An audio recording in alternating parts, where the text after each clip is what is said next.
جہنمیوں میں سے ایک قسم وہ بھی ہے جو آدم خوری کرتے ہیں۔ جی ہاں، سیدنا انس بن مالک رضی اللہ تعالیٰ عنہ سے روایت ہے کہ رسول اللہ صلی اللہ علیہ وسلم نے فرمایا، جب مجھے معراج کروائی گئی تو مجھے جنت و جہنم دکھائی گئی، تو میں نے جہنم میں ایسے لوگوں کو بھی دیکھا جو اپنے تانبے کے ناخنوں سے اپنے چہرے کو اور اپنے سینے کو چھیل رہے تھے۔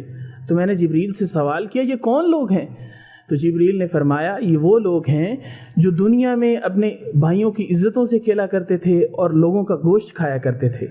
یعنی کہ یہ لوگ دنیا میں چغل خوری کیا کرتے تھے اور دوسرے بھائیوں کی عزتوں کو اچھالا کرتے تھے، ان کی عزتوں کو نیلام کیا کرتے تھے۔ اور قرآن مجید میں بھی اللہ تبارک و تعالی نے چغل خوری کے بارے میں فرمایا ہے، ایحب احدکم ان یاکل لحم اخیہ، کہ تم میں سے کون ہے جو اس بات کو پسند کرتا ہے کہ وہ اپنے مردہ بھائی کا گوشت کھائے۔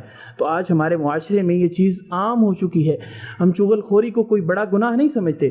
تو اللہ تبارک و تعالیٰ سے دعا ہے کہ اللہ تبارک و تعالیٰ ہمیں اس سنگین گناہ سے بچنے کی توفیق عطا فرمائے۔